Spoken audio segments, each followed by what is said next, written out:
Sir जी। हाँ sir जी जी जी sir जी बाहर बंदे की भीड़ लगी है, लोग नौकरी ले आए ने, तुसी इत्थे आराम कर रहे हो। यार यूट्यूब ਤੇ ਮੈਂ ਐਡ ਵਗੈਰਾ ਤੇ ਦਿੱਤਾ ਸੀ हाँ जी। ਤੇ ਗੱਲ ਇਹ ਵੇ ਕਿ ਜਿਹੜਾ ਨਾ ਪ੍ਰਾਇਮਰੀ ਤੋਂ ਰੱਖ ਕੇ ਨਾ अच्छा जी। ਤੇ MBA MA FA double MA English अच्छा ਜਿੰਨੇ ਵੀ ਮਤਲਬ 16 ਪੜ੍ਹੇ 15 ਪੜ੍ਹੇ 14 ਪੜ੍ਹੇ ਜਿੰਨੇ ਵੀ ਹਨ ਨਾ ਸਾਰਿਆਂ ਵਾਸਤੇ ਨੌਕਰੀਆਂ अच्छा खुलियां ने। सर जी मेरे को अपने दोस्त एक दो आए ने, वो तो मैट्रिक भी फेल ने, तो भी खलोते ने लाइन च लगे ने। ਯਾਰ ਗੱਲ ਇਹ ਵੇ ਕਿ ਯਾਰ ਉਹਨਾਂ ਨੂੰ ਨੌਕਰੀਆਂ ਦੇਣੀਆਂ ਨੇ।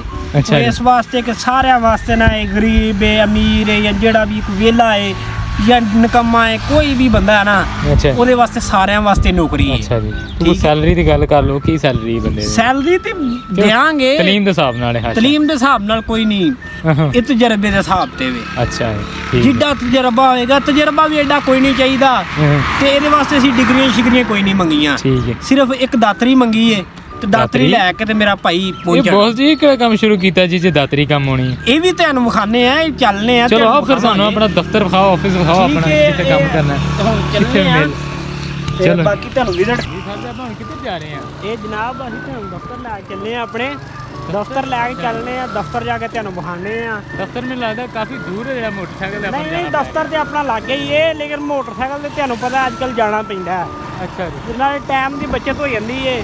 ਤੇ ਜਿਹੜੇ ਪਹੁੰਚਨੇ ਬਾਹਰ ਕਰੀਬ ਹੀ चलो ਇਹ ਜਿਹੜੇ ਵੇਲੇ ਬੁਲੇ ਫਿਰਦੇ ਨੇ ਨਾ ਸਾਰਿਆਂ ਵਾਸਤੇ ਨੌਕਰੀਆਂ ਅਸੀਂ ਰੱਖੀਆਂ ਨੇ। सर जी ये ते हर पासे जंगल ही है ते पैलियां ने, इत्थे ਤੁਹਾਡਾ ਕਿਹੜਾ ਦਫ਼ਤਰ ਆ ਇਹ ਗਿਆ? ਆਪਣਾ ਦਫ਼ਤਰ ਏ, ਤੁਹਾਨੂੰ ਪਤਾ ਹੈ ਜ਼ਿਮੀਂਦਾਰਾਂ ਦਾ ਖੇਤੀਬਾੜੀ ਹੁੰਦੀ ਏ। अच्छा जी। दफ्तर मतलब ਤੁਹਾਡਾ ਇੱਥੇ ਡੇਰੇ ਤੇ ਹੀ ਬਣਾਇਆ ਜੇ ਤੁਸੀਂ? ਇਹ ਬੇਰੁਜ਼ਗਾਰੀ ਵੀ ਸੀ ਆਪਣਾ ਦਫ਼ਤਰ ਵੀ। ਸਾਨੂੰ ਤੁਸੀਂ ਕਿੱਧਰ ਲਈ ਜਾ ਰਹੇ ਹੋ? ਦਫ਼ਤਰੇ ਚੱਲੇ ਜਨਾਬ, ਹੋਰ ਕਿੱਥੇ ਜਾਣਾ ਆਪਾਂ। ਅੱਛਾ ਚਲੋ ਜੀ। ਕੀ ਭਾਜੀ ਇਹ ਸਾਰੀ ਜਿਹੜੀ ਕਣਕ ਵੱਢੀ ਪਈ ਹੈ, ਕੀ ਮਸਲਾ ਹੈ ਬੌਸ ਜੀ? ਇਹ ਮੇਰਾ ਵੀਰ ਇੱਥੇ ਅਸੀਂ ਲੈਨੇ ਇੰਟਰਵਿਊ। ਇੰਟਰਵਿਊ? ਇੱਥੇ ਕਿਹਦਾ ਇੰਟਰਵਿਊ ਲੈਂਦੇ ਜੇ ਕਣਕ ਵੱਢੀ ਤੇ? ਇਹ ਕਣਕ ਵਢਾਨੇ ਨਾ ਅਸੀਂ। ਅੱਛਾ ਜੀ।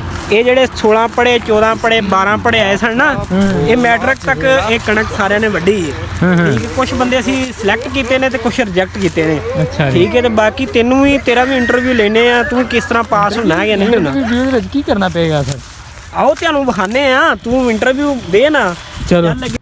ਇੰਟਰਵਿਊ ਦਾ ਸੱਦ ਕੇ ਤੇ ਸਾਨੂੰ ਦਾਤਰੀ ਹੱਥ 'ਚ ਫੜਾਤੀ ਹੈ, ਕਣਕ ਵੱਢੀ 'ਚ ਖਿਲਾਰਦਾ, ਤੇ ਕਰਨਾ ਕੀ ਹੈ? ਇਹ ਕਣਕ ਵੱਢੋ ਨਾ, ਅੱਛਾ ਤੇ ਕਣਕ ਵੱਢੋ ਤੇ ਫਿਰ ਤੁਹਾਨੂੰ ਨੌਕਰੀ ਦਿੱਤੀ ਹੈ। ਕਣਕ ਵੱਢਣਾ ਸਾਡੇ ਲਈ ਉਂਝ ਤਹੀਨ ਹੈ, ਅਸੀਂ ਤੇ ਕਿੱਲਿਆਂ ਦੇ ਕਿੱਲੇ ਵੱਢ ਦਈਏ।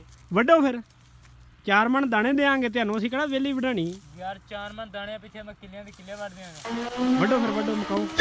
कुछ चाहते तो कुछ चाहते तो माँ मेरा इंतजार कर रही है। ਓਏ ਗੱਲ ਤੇ ਸੁਣ, ਉਹ ਗੱਲ ਤੇ ਸੁਣ ਨਾ, ਉਹ ਫੜ ਇਹਨੂੰ ਫੜ। ਇਹ ਕੁਝ ਬੰਦੇ ਫੇਲ ਹੋ ਗਏ ਨੇ ਤੇ ਕੁਝ ਸਿਲੈਕਟ ਹੋ ਗਏ ਨੇ। ਠੀਕ ਹੈ, ਉਹ ਬੰਦਾ ਤੇ ਵਾਕਈ ਫੇਲ ਹੋ ਗਿਆ ਤੇ ਨੱਸ ਗਿਆ, ਅਸੀਂ ਫੜਨ ਦੀ ਕੋਸ਼ਿਸ਼ ਕੀਤੀ ਹੈ। ਚਲੋ ਇਸੇ ਬਹਾਨੇ ਸਾਡਾ ਕਿੱਲਾ ਕਣਕ ਦਾ ਵੱਢਿਆ ਗਿਆ, ਸਾਨੂੰ ਹੋਰ ਕੀ ਚਾਹੀਦਾ। ਤੇ ਜੇ ਕਿਸੇ ਹੋਰ ਨੇ, ਮੇਰੇ ਭਰਾ ਨੇ ਜਿਹੜਾ ਵਿਹਲਾ ਫਿਰਨ ਦਿਆ ਨੌਕਰੀ ਕਰਨੀ ਹੈ ਤੇ ਅਸੀਂ ਹਾਜ਼ਰ ਹਾਂ। ਤੁਸੀਂ ਸਰਕਾਰ ਦੇ ਪਿੱਛੇ ਭੱਜੇ ਫਿਰਦੇ ਹੋ, ਇੱਧਰ ਆਓ ਅਸੀਂ ਤੁਹਾਨੂੰ ਨੌਕਰੀਆਂ ਦਈਏ। ਓਕੇ, ਅੱਲਾ ਹਾਫਿਜ਼।